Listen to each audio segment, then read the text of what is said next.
Halo, nama saya Tessa Filomena Rosikna Limisado Neves. Di sini saya akan membahas tentang profesi supervisor klinis untuk perbaikan pembelajaran. Nah, saya akan membahas tiga sub. Yang pertama, urgensi supervisi klinis. Nah, yang pertama, menghindarkan guru dari jebakan penurunan motivasi dan kinerja dalam melaksanakan proses pembelajaran.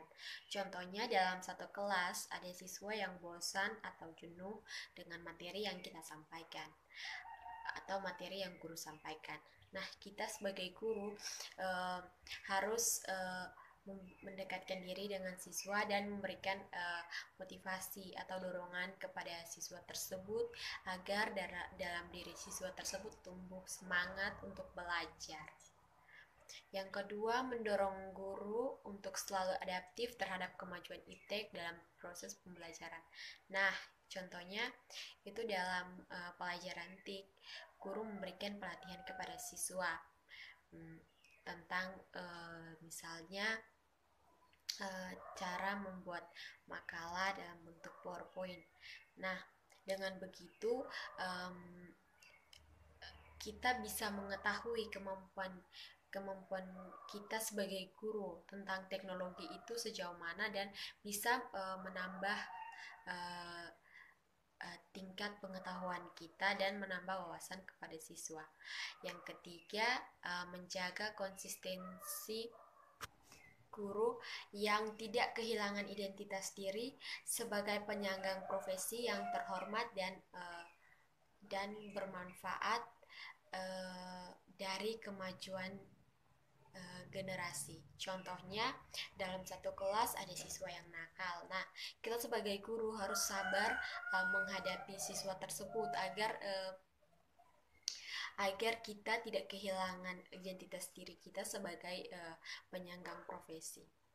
Yang kedua, teknik komunikasi dalam supervisi klinis. Nah, dalam melaksanakan tugas-tugas profesionalnya, supervisor pembelajaran berkomunikasi dengan guru yang disupervisi. Komunikasi adalah penyampaian segala perasaan, sikap, kebijakan, dan kehendak baik secara langsung maupun tidak langsung. Ada tiga tujuan untuk memahami konsep dasar komunikasi antara supervisor dengan guru yang disupervisi. Yang pertama, komunikasi itu dipandang sebagai proses penyampaian informasi. Yang kedua, komunikasi itu suatu proses penyampaian gagasan dari supervisor kepada guru. Yang ketiga, komunikasi ini dipandang sebagai suatu proses menciptakan arti, ide, gagasan, atau konsep yang dalam bahasa Inggris disebut the process of creative the meaning. Yang terakhir, komunikasi klinis. Nah, dalam komunikasi klinis ini ada dua sikap supervisor pembelajaran yang mempengaruhi proses komunikasi, yaitu sikap yang menghambat dan sikap yang membantu. Dua sikap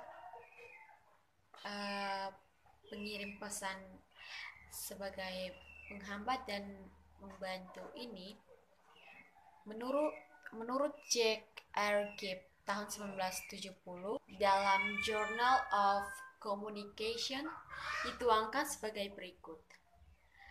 Sikap menghambat itu terdiri dari evaluasi. Dalam Journal of Communication dituangkan sebagai berikut.